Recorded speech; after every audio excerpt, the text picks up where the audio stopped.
Bienvenue sur le podcast Explique-moi le Human Design comme si j'avais 6 ans.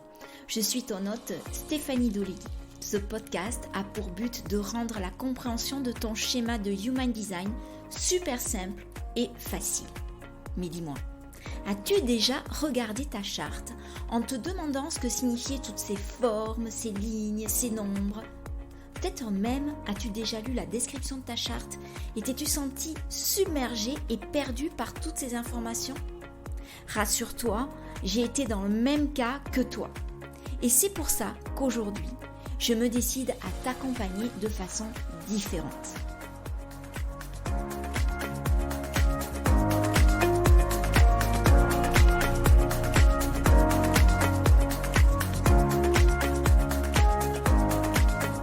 J'espère que cet nouvel épisode de podcast te trouve en pleine forme. Je te souhaite une excellente année 2024 et qu'elle puisse réaliser tous tes vœux.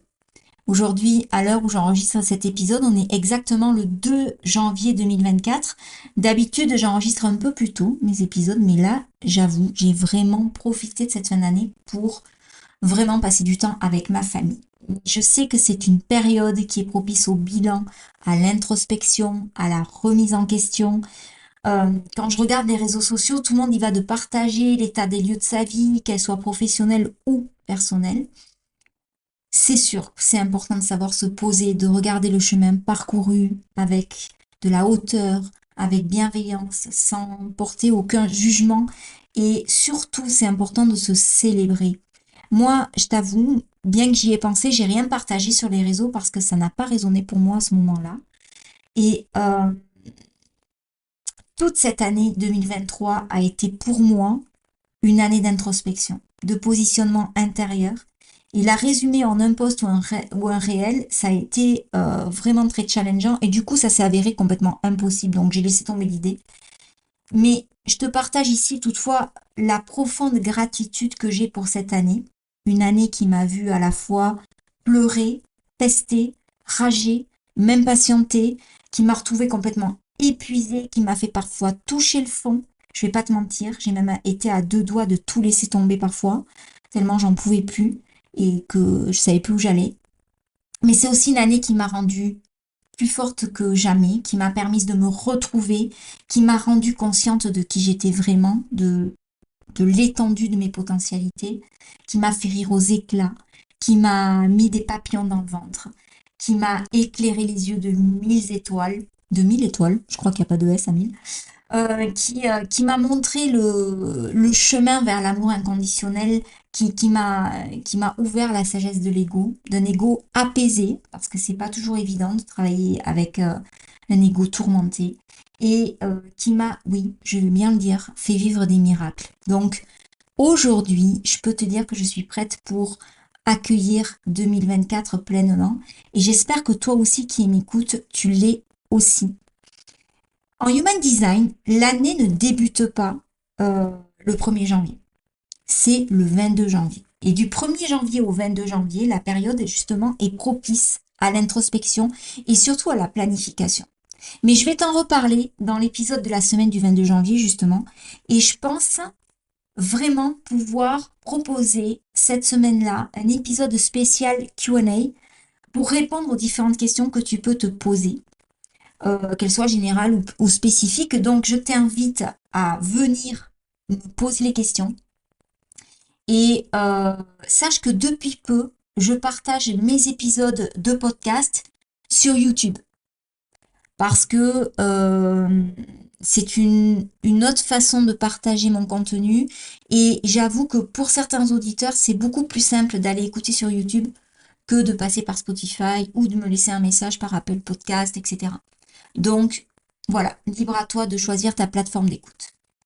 Mais je ferme là cette longue parenthèse et on va entrer dans le sujet de l'épisode du jour, c'est-à-dire l'autorité lunaire. Il s'agit du dernier type d'autorité en Human Design qui va clôturer la série sur les autorités, débutée il y a à peu près 6 ou 7 semaines déjà.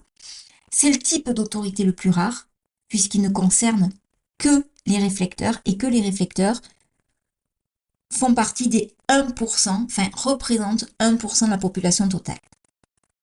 Donc, je t'invite à aller écouter, si tu ne l'as pas déjà fait, l'épisode 6, je pense que c'est l'épisode 6, que j'ai entièrement consacré au réflecteur.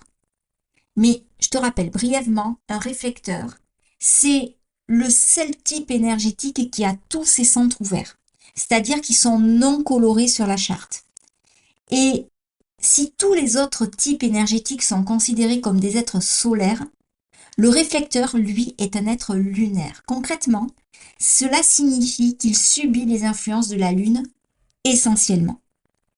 Donc, comme on a vu à travers les épisodes précédents consacrés aux différentes autorités, que l'autorité dépendait à la fois du type énergétique et de la définition des centres, c'est-à-dire si les centres apparaissent colorés ou non sur la charte, comme le réflecteur n'a aucun centre défini, on considère qu'il n'a pas d'autorité directe pour accéder à son autorité. Il doit s'allier au temps, c'est-à-dire permettre à un cycle lunaire complet qui fait à peu près 4 semaines pour prendre une décision importante et alignée à qui il est.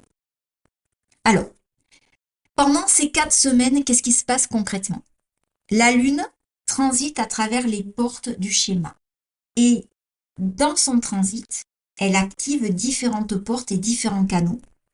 Ce qui signifie qu'en tant que réflecteur, tu goûtes à une énergie différente régulièrement. Par exemple, si la Lune active certaines portes et certains canaux qui colorent certains centres, tu peux goûter l'énergie du manifesteur, l'énergie du générateur, l'énergie du projecteur ou l'énergie du manifesting générateur. Attention, j'insiste bien ici sur le verbe goûter, car il s'agit d'un échantillon, mais pas du tout de qui tu es. Tu es un réflecteur, et ça c'est établi avec ton heure, ta date et ton lieu de naissance, et tu resteras réflecteur toute ta vie. Tu vas pas changer de type énergétique. C'est pour ça que ça reste très subtil et que tu ne dois pas, si tu es un réflecteur, prendre de décisions importantes avant d'avoir goûté toutes les énergies qui te sont proposées par rapport à ce cycle lunaire. Donc rappelle-toi, ton aura, elle est échantillonnante.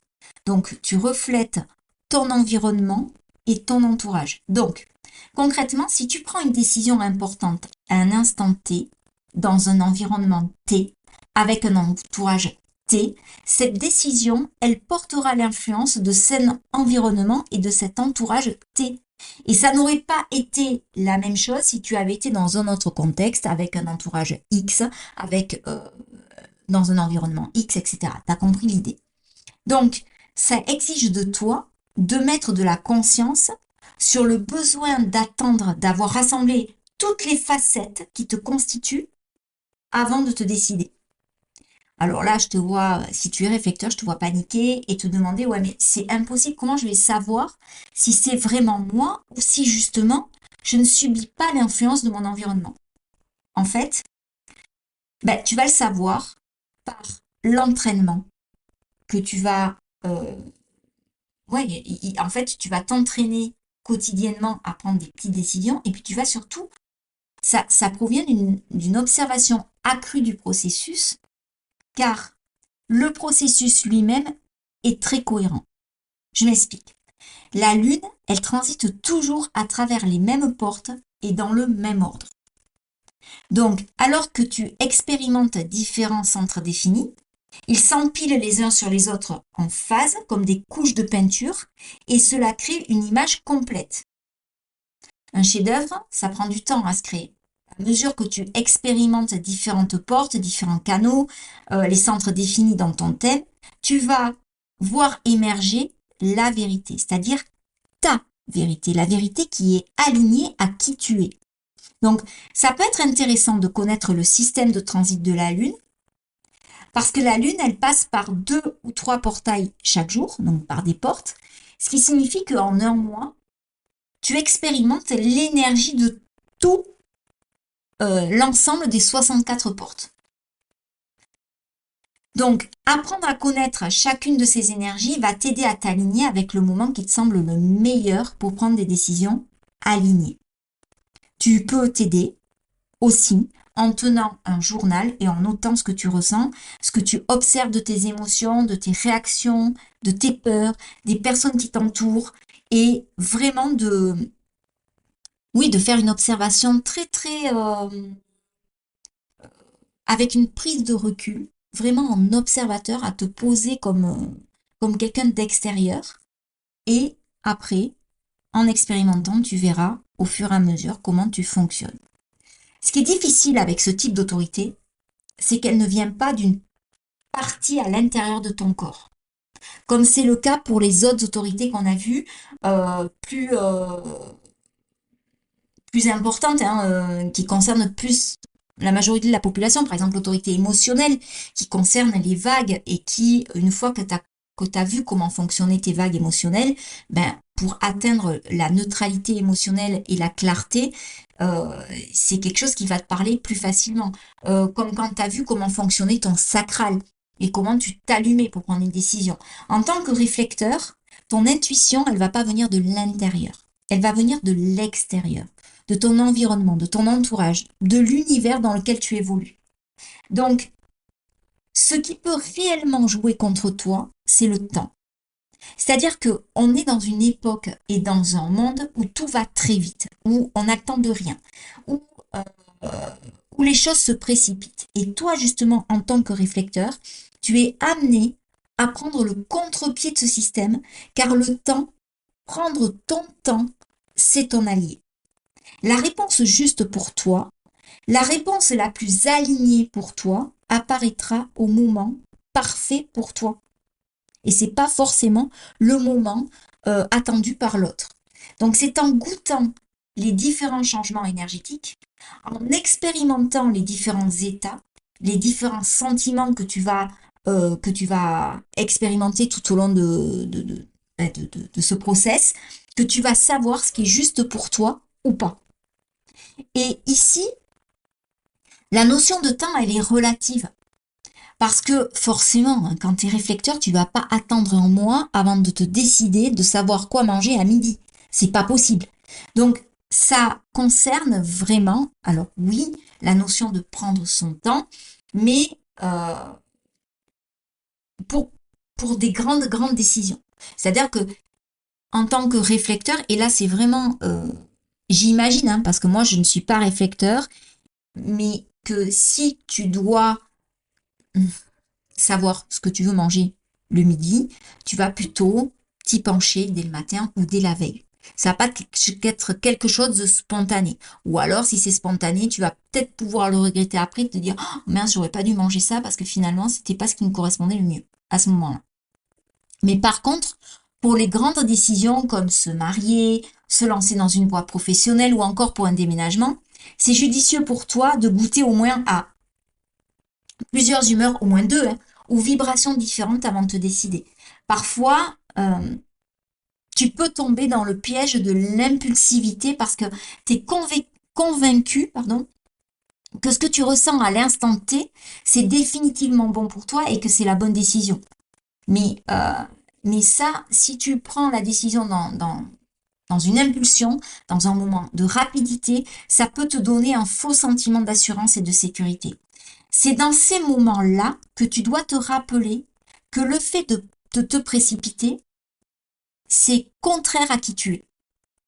Si tu te précipites, tu pourrais prendre une décision qui n'est pas alignée et qui va te mener dans une direction que tu n'as pas choisie, mais que justement, cette décision, elle a été choisie par l'autre, c'est-à-dire par ton entourage. Mettons, dans les exemples que j'ai donnés, par ton futur conjoint, par tes parents, par ton patron, qui finalement auront choisi pour toi. Et tu te seras laissé influencer. Donc, tu vas savoir que c'est la bonne opportunité ou le bon choix si cela te plaît toujours, par exemple, dans 1, 2, 7, 10 jours. Voilà. Tu as besoin de temps et d'utiliser tout le spectre de tes réactions, de tes sentiments, de tes humeurs pour faire ce choix. Il faut vraiment que tu gardes à l'esprit en tant que réflecteur que contrairement à un générateur qui est un bâtisseur, qui possède une énergie sacrale dans le fer, toi, tu es venu t'incarner non pas pour faire, mais pour être. Et tu ne dois pas suivre la pression des autres, mais surtout réaliser que tu fonctionnes différemment des 99% restants de la population. Tu es quelqu'un de différent. Tu es le 1% qui fonctionne différemment. Si tu es parent d'un enfant réflecteur, tu dois prendre en considération ce besoin de temps. C'est important de lui apprendre dès son plus jeune âge de prendre plus de temps avant de se décider. Si dans la fratrie il y a des générateurs ou d'autres types énergétiques, il va obligatoirement subir l'influence de leur sacral ou de leur plexus solaire. Et c'est ça qui est génial quand on connaît le type énergétique de son enfant, c'est qu'on peut l'accompagner au mieux. Et moi, j'aime bien me consacrer parce que pendant 17 ans, j'ai été amenée à fréquenter des ados et notamment des ados en difficulté. Mais l'adolescence est quand même une phase, même quand on n'a pas de difficultés majeures, quelque chose qui quand même est une phase assez lourde. C'est une période difficile où on se laisse facilement influencer, quel que soit notre type énergétique.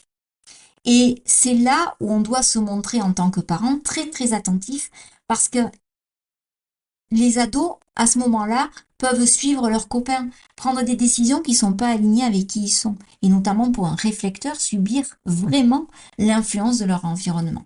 Et là, il est bon de se poser la question de savoir si l'environnement leur correspond ou pas. Donc, je t'invite encore plus à la discussion, à l'échange sur des sujets sans tabou. Notre rôle en tant que parents, c'est d'accompagner nos enfants à l'autonomie, tout en les protégeant au mieux.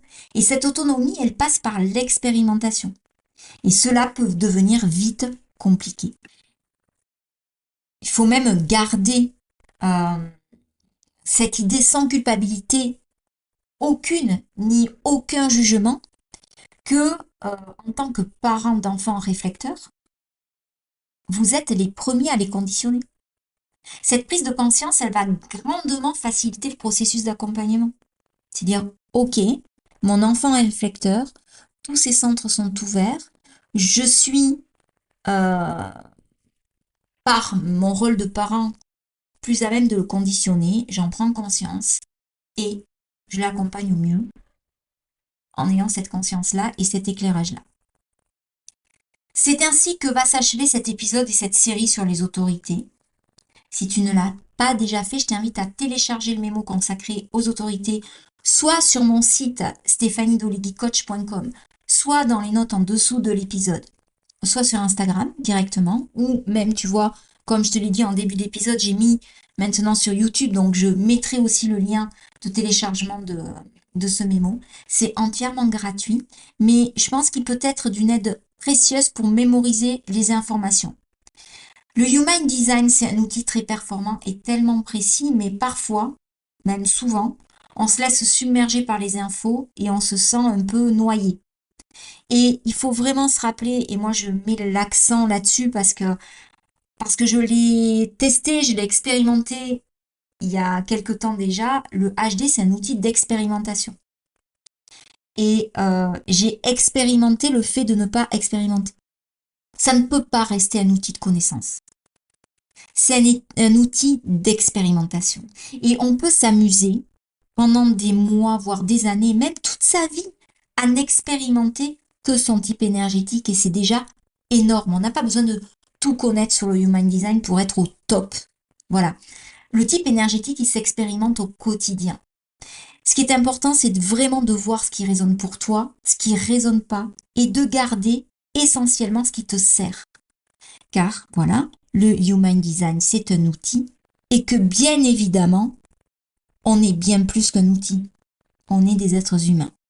Et si on se résume à un outil, ça veut dire qu'on rentre dans une limitation qui dessert l'outil lui-même, puisque le Human Design, c'est par essence l'outil de la différenciation et l'outil qui permet d'accueillir son plein potentiel. Donc, il faut éviter de tomber dans le piège de l'enfermement par le savoir. Voilà. Donc, bref, si l'épisode t'a plu, n'hésite pas à le commenter, à partager sur les réseaux sociaux, ça me fera extrêmement plaisir. Je réponds à tous les messages, alors franchement, tu n'hésites pas. Et moi, je te souhaite une merveilleuse et une excellente semaine et je te dis, dans 8 jours.